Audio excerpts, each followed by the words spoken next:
I am Don Tess, better known as the Dawn of Beer. And I'm Em Sutter, better known as Pints and Panels. Welcome to episode 67 of the All About Beer podcast. Every 2 weeks, we talk with leading experts and take a deep dive into one topic in beer. In this episode, we're going to talk about small breweries making nostalgic beer. Please visit allaboutbeer.com and follow us on social media at allaboutbeer. And please visit allaboutbeer.com/support to support this show and others. So, Em. Yes. I think you are a fan of nostalgia, are you not? I'm a big fan. Big fan. Yeah. I think it's Why? the I think it's the no, it's the branding. Oh, It's I not see. just nostalgia in general. It's when we're talking about like what I would call heritage brands. Okay. I love the branding of those like the old-timey cans, the brewery on it, the neons, the signage. Do you think Um, it impacts your enjoyment of the beer? I don't know. Maybe it depends on, I also think that where you are and like how you're experiencing a beer depends on your enjoyment of beer.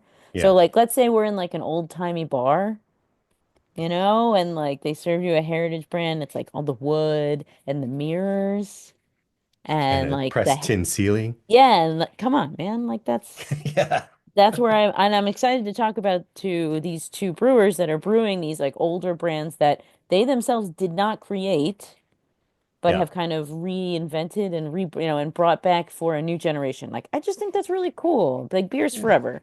Yeah. Okay, well, let's get into it. But Yeah. first, if you would like to help support the All About Beer podcast, please reach out by email to podcast@allaboutbeer.com. Speaking of supporting the show, here is a word from our sponsors. Ariana, Callista, Tradition, Mule Melon, Select. RahrBSG sources these German hop varieties and more directly from German growers through their cooperative organization, HVG. Founded in 1953, HVG has grown to be one of the most important hop suppliers worldwide. In addition to supplying a large part of the German hop crop to brewers worldwide, HVG also processes hops into pellets, extract, and other hop products. Where would beer be without HVG? For the best selection, contact RahrBSG. This program is brought to you by Sierra Nevada Brewing Company, where trailblazing runs in the family. From crafting a movement with their iconic pale ale to taking the IPA haze craze nationwide with Hazy Little Thing, it's an adventurous spirit you can taste in every sip. Find your next favorite beer wherever fine beverages are sold. With new brews for every season, there's always something to discover. Sierra Nevada Brewing Company. Still family owned, operated, and argued over. Matt Wisely came to Upland Brewing Company in 2012 as a home brewer interested in expanding his hobby into a rewarding career. He has held several positions within the brewery, from packaging crew member to assistant brewer, innovation lead, and now head brewer. He currently oversees production at Upland's 3 brewing facilities in Bloomington and Indianapolis, Indiana. Welcome to the show, Matt. Hey, good to be here. So, Upland, obviously a craft brewery. What made you decide to brew a light lager? So this was a long time ago, so I'm gonna dig back into my memory a little bit. I was at Upland. This was 2013 when we first started brewing Champagne Velvet, and as I remember it, and I wasn't in the room making the decisions at the time. I was the brewer on the floor, but the decision was made to brew Champagne Velvet itself because of its history and because of its link to Indiana in particular.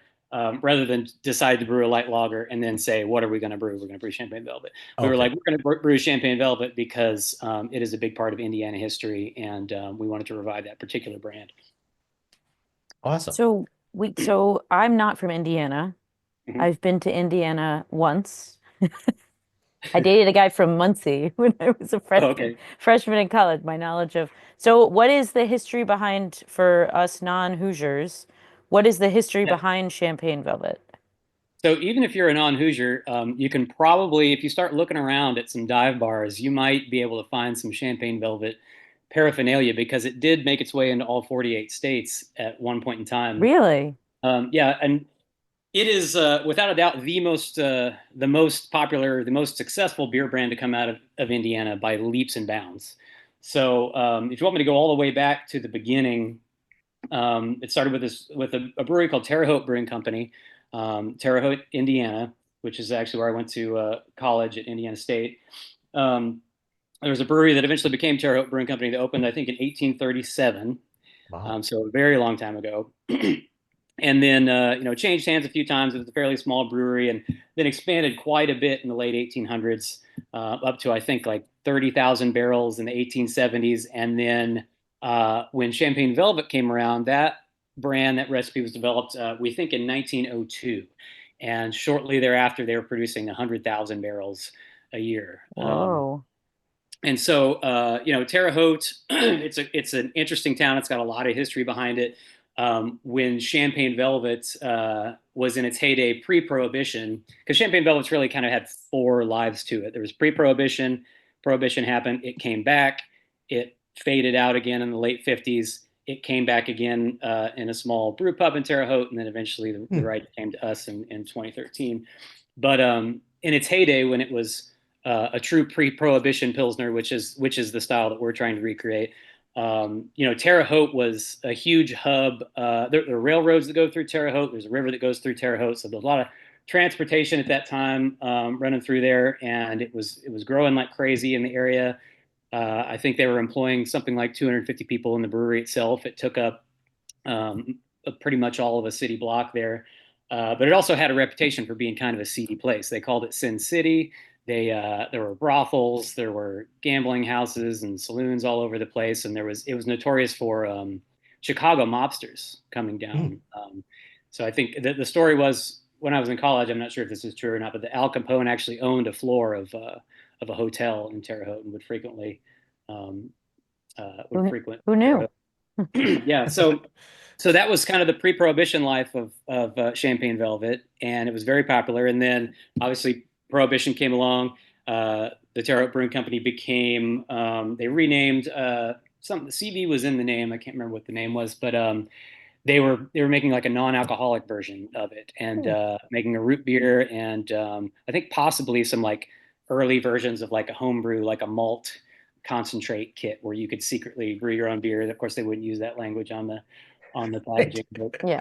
so they did that during Prohibition, and then when Prohibition was repealed in 1933, it took them just a few months to be up and running again. St. Patrick's Day 1934, they reopened, and they actually had a parade where something like 30,000 people lined up at this parade in Terre Haute, and it was all for just the reopening of this brewery and to celebrate Champagne Velvet. Somebody composed a march called the Champagne Velvet March, and then they had this party afterwards, and then production absolutely skyrocketed. So within a year, they were up to 200,000 barrels. I've seen numbers as high as 400,000 barrels just a couple years after that repeal of Champagne Velvet and going out to all 48 states. And that's when rumor is they had the biggest biggest bottling line, at least in the country, if not the world at the time. And then that's when they first started canning, was after pre-Prohibition. And that's when this tagline of the beer with $1 million flavor came into play, which is such a, 1930s thing to say. Yeah. So they claim to have some sort of insurance policy, some sort of like flavor guarantee or whatever, which probably didn't mean anything at all. But we still put that on the can, the beer with $1 million flavor. So cool. And then it was very popular for a long time. And if you search the internet for Champagne Velvet paraphernalia, there's all sorts of people that collect old bottles, old cans. There's signs, there are clocks, there's all sorts of merchandise was associated with Champagne Velvet over the years. And then eventually, the story becomes a little clouded, but going up into the 50s, the consolidation of larger breweries, and they probably got elbowed out to a certain extent. The brewery changed hands a few times, and Champagne Velvet, I believe, became a more watered down version. It was more of a macro on par with the other macros going into the late 40s into the 50s, and by 1958 it was sold. The rights were sold off to somewhere in Chicago. They stopped producing in Terre Haute. Eventually the beer went away, and Pabst got a hold of the rights to it, and they just kind of sat on it for a long time, until the early 2000s, when a man named Mike Rowe, who I'm not quite sure what his role was, but I think owns some historical buildings in Terre Haute, one of which being Maugers, this beautiful restaurant, which is in one of the old buildings that was part of the original brewing complex down there. So these giant wooden beams throughout, and there's all this stone. It's just a beautiful place, and they have great food and all sorts of beer. He wanted to revive Champagne Velvet as part of the historical legacy of that whole area. So he got the rights. He bought the rights from Pabst, and he opened a little version of Terre Haute Brewing Company that was essentially a brew pub in that Maugers restaurant at the time in the early 2000s, which happens to be when I was going to college there. So in my formative years of drinking craft beer, figuring out what craft beer was, I was drinking Champagne Velvet at that little pub. They also had like Champagne Velvet Bock and maybe a couple other brands with that name. And then eventually, after a few years, I'm not sure how many years they were open, but it must not have been financially viable for them to continue at that rate. And so that the pub closed down, and it wasn't until 2013 when it was either our president, one of our owners, one of our investors, I think, somehow made contact with Mike Rowe, and he sold us the rights. He wanted the beer to be, to go forward and to grow and to get back in the world to sort of celebrate this Terre Haute history. So he sold us the rights and also shared with us the story is that he had found the original recipe, right? So there was I think possibly in his acquisition of one of these buildings, he somehow came into possession of an old brewing textbook that was supposedly owned by this guy named Walter Braun, which was the guy who is accredited with the recipe for the original Champagne Velvet, the pre-Prohibition version. And so in that textbook, there was a sheet of paper that was a beer recipe that is, thought to be CV. And so we got some information from that at the time. We had a water to grist ratio, we had a corn to Pilsner ratio, and we had an original gravity, right? So from that, that's pretty good. Yeah. So from that, we know what the pre-Prohibition style guidelines are, and we made a few other assumptions, and we tried to recreate it as close as possible. But obviously, no ingredients are available today as they were available then. So no matter what you do, you're not going to be able to create the exact beer. But it's not hopped with Mosaic, for example. Yeah, exactly. Yeah, but I mean, malt is produced in a much, frankly, better way than it was back then, and the hops are going to be different, and they're going to be processed different, and they're so what we're trying to do is we're trying to recreate the style within the guidelines, staying as true to that original recipe as possible, but then also just trying to make the best beer possible out of it. So that gets us to the present day. So cool. If you want to move on to our what our recipes like, or if you have any other questions about the history of it, I could do with the best. I have a two prong. So one, I just want to say that Miller High Life, the champagne of beer, says it was created in 1903. So Champagne Velvet so you're the original champagne beer.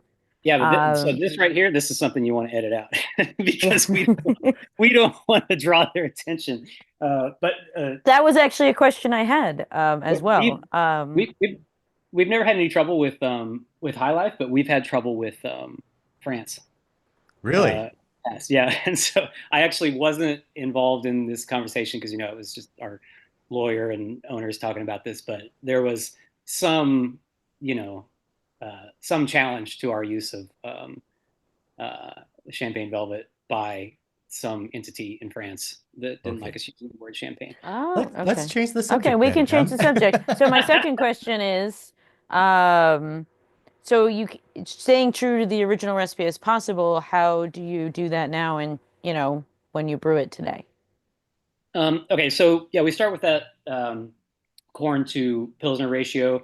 And actually, we didn't stay that true to that. It was 40% corn, 60% Pilsner, which for our mash, we decided it wasn't going to work very well to go that high of a percentage of corn. So, we did a couple different things throughout the years. We originally used a Brice made almost exclusively for us. I think we were using most of what they produced of a corn syrup, sort of a corn extract, not like when you think of corn syrup, you're thinking of high fructose corn syrup. This is essentially everything that's in the corn was distilled in the syrup, just like their malt extract. And we would use that for several years, but it was just incredibly cumbersome to lift, 60-pound buckets up the stairs of the brew house and dump them into the kettle and then rinse those out with it was a huge pain in the butt. So we decided to switch to flaked corn. So it's whole corn. It's just pre-gelatinized, right? It's heated and pressed in a way that basically makes the starches available to the enzymes in the mash. So we can put it right into the mash. But we're at 30% corn now in that flaked corn form, and that goes right into the mash. We do need to use a little bit of rice hulls with that. Then it's mostly Pilsner malt, but it is 2-row from Briess because we just think it's just a super high quality malt. I mean, that's our go-to Pilsner malt, and Briess is our go-to maltster. The original reason for the corn, if you want to step back just a little bit and talk about like pre-Prohibition Pilsner and how that style came about. So, I mean, German brewers came over and they were trying to recreate the German Pilsner. But the malt available in America at the time was almost exclusively 6-row, much higher protein than what they were used to working with in Europe. And therefore you get this haze to the beer. So they would cut that malt with a lower protein adjunct, which, corn was very ubiquitous. I mean, you'll see pre-Prohibition recipes with rice as well. But I mean, corn, we chose corn obviously because it was used in the original recipe, but we would also have chosen it anyway just because it's adding flavor versus just providing a neutral backdrop. So because you're using the whole kernel of corn, you're getting this, we describe it as corny, but it's not like popcorn. It's not like DMS. It's just like another flavor that's layered on top of the grain. It has kind of an implied sweetness that just gives it a little bit rounder flavor. So you're actually adding to the overall flavor profile with that. And so these early German immigrant brewers were they're using corn so that they could look like the Pilsner they wanted it to look like. And then the hops that they had to work with, I mean, cluster was a ubiquitous, I believe, native to America variety. Mm-hmm. So most of these brewers were using cluster for bittering. And then it was also, from what I understand a common practice to use some imported noble hops for, to give a little bit of hop character to the beer relative to, say the macro lagers that came after. So we decided to use Tettnang as a whirlpool edition, and that was historically informed in that just prior to the development of Champagne Velvet, the owner of the Terre Haute Brewing Company named Anton Mayer, he came from a region in Germany very close to the town of Tettnang itself. So we figured if he would have wanted to use a hop, he probably would have wanted to use Tettnang as a whirlpool edition. Cool. I would encourage our listeners to Google and find an image of the can because it's pretty interesting. Can you maybe talk about how true that your can is to the original? And I noticed that there's very little reference to Upland Brewing on the can. Is there a reason you want to minimize Upland's role in this? Well, yeah, it says a legacy honored by Upland Brewing Company on there. So, we go back and forth in meetings about marketing, like whether or not we want to add our logo to something or not, or whether we want something to be its own independent brand. We wanted it to sort of give it that historical feel, to be as have in little intrusion as possible onto the design. Again, this was a long time ago that design got decided upon, so I wasn't really part of those conversations, but that's the thinking as I understand it. But yeah, the design that exists on the can now is very, very close to some of those early designs. If you also want to Google just Champagne Velvet bottles or cans, you can see some of those early designs. And in some cases, it's a lot of cases it's people listing them online for sale, and they'll know what year it came from, and you can get it to that. But I found it's pretty hard to determine which design came from which era, because there have been several over the years, and we've actually used a few different ones on cans at different times. But it's my understanding that our current design with the sort of copper around the border and just the very old school look for it, that is a fairly old version of that the way that that was presented. And actually, yeah, as part of my own personal brewing history, there were, I said people around this area that they have all this old paraphernalia from Champagne Velvet. My dad, he was cleaning out an old house, or he was working on construction somewhere. I can't remember the story, but in somebody's basement, he came upon a box full of quart bottles that must have been, I'd say at least from the 40s, but who knows for sure, that or Champagne Velvet. And those were some of the first bottles that I actually put homebrew into. And Oh, some of the original labeling was left on there, and it did have some of the around the corners you could see some of the same designs that we're using on our current can. cool. That's so cool. So Mhm. how have customers responded to your all's brewing of Champagne Velvet? Are they into it? Does it bring new drinkers in? Is it a nostalgic thing? What do you Yeah, for think? sure. I mean, it's the last time it was brewed. Um, at in mass was in the 50s, like 1958, I believe. Like I said, that's when it went to Chicago. I'm not sure. I think it trickled into the 60s, but I think it was pretty much gone by the 70s. So if you were actually drinking that beer and you're like, oh, I remember drinking that beer, you're pretty old at this point. So they're Yeah, probably fair. I remember. No, I'm just kidding. No, you But don't. those people are around. And actually, when we first developed the recipe, we did some small like homebrew size batches, and we tried different yeasts and slightly different variations. They were all pretty similar, but we actually took some beer. We would just go from bar to bar, dive bar to dive bar in Terre Haute, and find some old dudes and be like, "Hey, do you remember Champagne Velvet? Yeah, I remember Champagne Whoa. Velvet. It's this." And it was funny because we had four examples. We had four variations, and the variations were very slight. It's like different lager yeast is going to make a subtle change, or like slightly different IBUs. And so old guy number one would taste it, and he'd be like, oh no, no, no, no, that's not it. That is not it. And then you give him another one, like, nope, nope, nope. And then the third one, he'd be like, that's it. That is dead on. Like he could remember from 40 years ago or whatever. So, but they were very excited about it in Terre Haute for Yeah, sure. that's We awesome. actually had in 2013 we had like our own little version of the parade. We had a horse and Oh, buggy, and our president at the time was like up on the front of it waving this big American flag. It was ridiculous. But that's the awesome too. people came out to the parade. So we went from Malgers, which as I mentioned is that restaurant on the side of one of the old Terre Haute Brewing Company buildings. We went from there to a couple other bars in town and brought a big crowd with us, and it was a lot of fun. This was great, Matt. Thank you. Before we let you go, can you please share Upland's website and social media? Obviously, we want people to know about Champagne Velvet, but we want them to know what Upland is doing as well. Yeah, so the website's uplandbeer.com, and then our Instagram handle is Upland Brew Co. And then you can find us on Facebook. Just search for Upland Brewing Company. Awesome. Thank you, Matt. Yeah, thank Yep, you. Cheers. Cheers. you're welcome. Cheers. And we'll be right back with Linus Hall of Yazoo after these messages. If you enjoy the All About Beer podcast, please thank our sponsors. This program is brought to you by Sierra Nevada Brewing Company, where trailblazing runs in the family. From crafting a movement with their iconic pale ale to taking the IPA haze craze nationwide with Hazy Little Thing, it's an adventurous spirit you can taste in every sip. Find your next favorite beer wherever fine beverages are sold. With new brews for every season, there's always something to discover.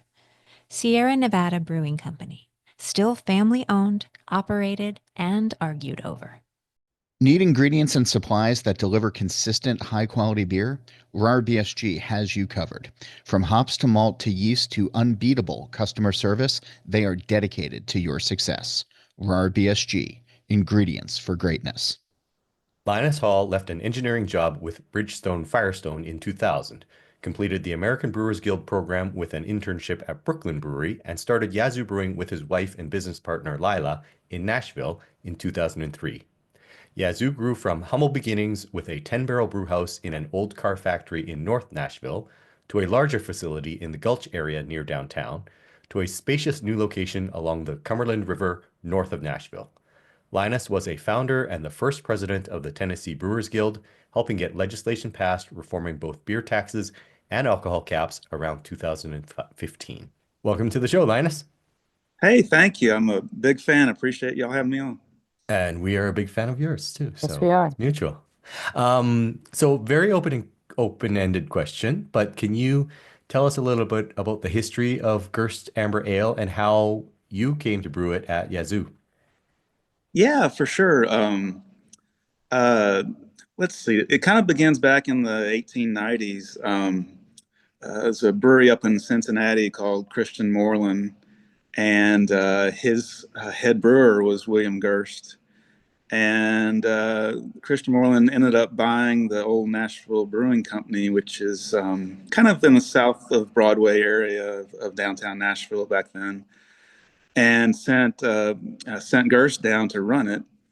And after about 10 years, Gerst bought Moreland out and just renamed it the Gerst Brewing Company. And kind of its big heyday was around, the centennial celebration of Tennessee. I guess that was in 1896. They built a huge pavilion at the Celebration Center, won a bunch of awards, and kind of went on to become, one of the biggest breweries in the Southeast at that time. And their big brands there were all German style lagers. They had a Pilsner and what they called a jug lager. And they were kind of famous for bottling their beer at the brewery at that time, which was kind of unusual. They imported these really cool looking ceramic coated jugs, I guess, and cork finish. And people would bring them back to the brewery. They'd refill them. And before that, most of the beer was packaged in kegs and shipped to bars and restaurants, or if it was going to be bottled, it'd be shipped to the little town that it was being bottled in, and bottled at that time. They survived Prohibition, but after that was kind of the beginning of the end. They were not able to really compete with all the big breweries that were starting, to mass distribute their beer nationwide, and the advances of things like, railway transportation and refrigeration. And they ended up going out of business in 1954. But the grandson of Gerst kind of kept a lot of the memorabilia, the marketing stuff, and he had opened up a little restaurant on Second Avenue in downtown Nashville, right down from the courthouse, and called it the Gerst House. It became kind of a famous, watering hole for politicians and journalists who were following them and hoping they'd spill some beans after a couple of bowls of Gerst. It moved a couple times. It moved across the river. That's where it was when I moved to town in '96. And then the Tennessee Titans, built their new stadium, and it had to be moved again. So it had kind of three locations of the Gerst House, three iterations. It was owned by, I guess, a granddaughter of Gerst at the time and her husband. And then as they were getting older, they sold it to a kind of a pair of brothers in Nashville that owned several other restaurants in town called the Chandlers. They wanted to bring back, this was kind of I guess it's been in like the late 80s, early 90s.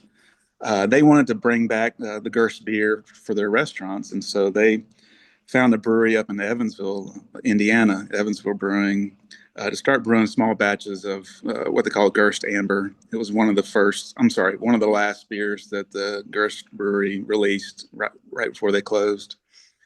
It's just an easy drinking amber ale, amber lager. I'm not sure which one they did at that time. But it was brewed up in Evansville. And then when that brewery went out of business, Pittsburgh Brewing bought all their assets and intellectual property, and it began being brewed up in Pittsburgh. And I had started Yazoo back in 2003 and was, a big fan of the Gerst House. And I talked to the Chandlers when we moved locations and had a lot more capacity for a while to say, hey, we ought to be brewing this back in Nashville again. And they loved the idea. And so we started working up some different recipes on basically my old homebrew system, our pilot system. Hit upon, an amber lager. I'm sorry, it's an amber ale now, that they really liked, just easy drinking. noble hops, a little bit of flaked corn to kind of lighten the body, which was what a lot of American brewers would have done back in that age. And we released it. Kind of is fun. We filled a cask at the brewery of the first batch. Invited all the media, invited the mayor to come down to the Gerst house, and had kind of a big tapping ceremony. You know, handed the mayor the first batch of the first beer out of that batch. So it made a fun celebration out of it, bringing it back to Nashville. Okay. That's awesome. So historically, Gerst Amber, is it like historically related more to like a Kentucky Common? Are there brewing records like going back and then did you use them or did you just brew something a little more modern? We couldn't really find much in the way of brewing records that were a part of the memorabilia that they'd kept at the Gerst. Mm. Um, and when they had contracted with Evansville Brewing to create, one of the last beers that the Gerst House put out was an amber lager, sort of an Oktoberfest style. They had, this is the story that I've been told, they had a local brewer here named Fred Shear, who had brewed at Bosco's here. Before that, he had brewed up in Michigan, and then he had worked for Pabst for a long time. So had a lot of background on what beers of that age would have been, constructed out of. But the hard thing even with historical recipes is that all the ingredients have changed, so much over time. You don't always know the specs of the barley or the color or the hop bitterness and things like that. So we kind of took the best stab that we could based off of people that had drank that beer a long time ago. A lot of the old regulars at the Gerst House still remembered the beer back in the 50s. Oh, that's cool. Um, how does Gerst fit within everything else Yazoo does?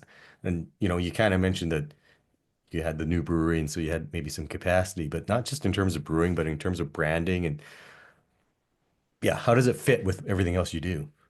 Well, we've kept a lot of the branding that they had towards the end of the 1950s of the Gerst Brewing, but we definitely brand it as one of our beers. So it's got kind of a retro throwback feel to it. Um, but no, we don't try to. It is definitely part of our portfolio. Okay. And it gets sold by your sales team and all that. That's Yeah, how yeah. yeah. It's one of our bigger brands by now. So it's pretty cool. I think even in markets that we sell to outside of Middle Tennessee, where people have probably never even heard of the history of the Gerst Brewery, it's a pretty popular beer. Okay. Awesome. Like who drinks it? Is it like a nostalgic thing for like the oldsters or is it, I mean, you just said it was popular with everybody, so I Mhm. see all kinds of people drinking it. It's a very approachable beer. It's a little darker in color than probably what most people drinking, domestic beers are used to, but it's a real clean, crisp finish to it. A nice kind of slightly malty character to it. And I think people, if they see the branding on the bottle or the cans, they're kind of drawn to it as an older style beer. But really, it's not just one demographic that I see, drinking it. Yeah, The it's a really hipsters. like yeah. I don't know, it's a cool looking the that retro throwback stuff. I think yeah, it could appeal to everyone, nostalgia and otherwise people who like that kind of retro looking it's a good looking can. I was looking at on it before we went to record. It's sharp Yeah, looking. it's funny, we just kind of pull some marketing materials and labels that they had, kind of mashed a few things together.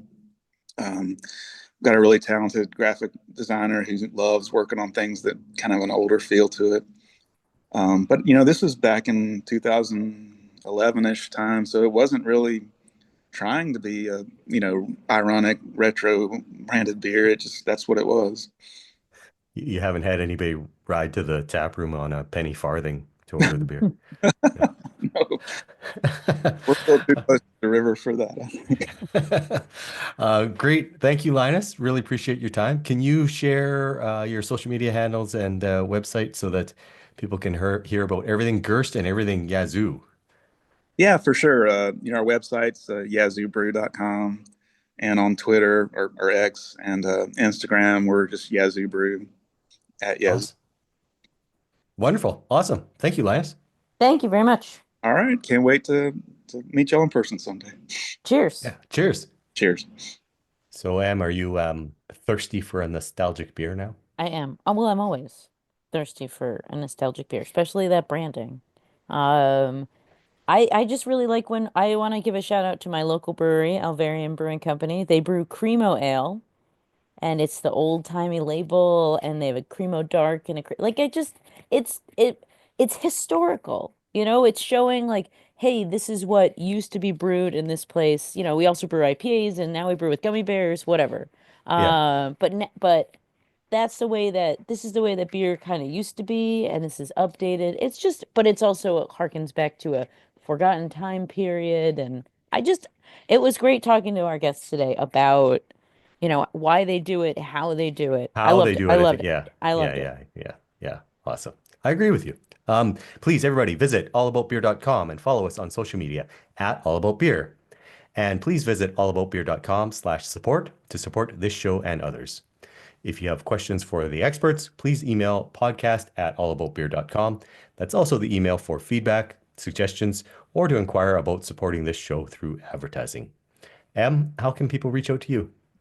I am at Pints and Panels across Blue Sky, Facebook, and Instagram, and my website is www.pintsandpanels.com. What about you, Don? I am at the Dawn of Beer on X Threads and Instagram, and people can drop me an email at dawn@thedawnofbeer.com.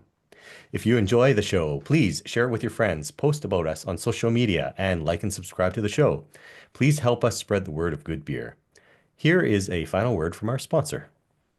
This program is brought to you by Sierra Nevada Brewing Company, where trailblazing runs in the family. From crafting a movement with their iconic pale ale to taking the IPA haze craze nationwide with Hazy Little Thing, it's an adventurous spirit you can taste in every sip. Find your next favorite beer wherever fine beverages are sold. With new brews for every season, there's always something to discover. Sierra Nevada Brewing Company, still family-owned, operated, and argued over. Ariana, Callista, Tradition, Yule Melon, Select. RahrBSG sources these German hop varieties and more directly from German growers through their cooperative organization, HVG. Founded in 1953, HVG has grown to be one of the most important hop suppliers worldwide. In addition to supplying a large part of the German hop crop to brewers worldwide, HVG also processes hops into pellets, extract, and other hop products. Where would beer be without HVG? For the best selection, contact RahrBSG. This show is produced by All About Beer. Visit allaboutbeer.com for articles, notes on this show and others, and to connect via the newsletter and social media. Cheers. Cheers, everyone. Nostalgia.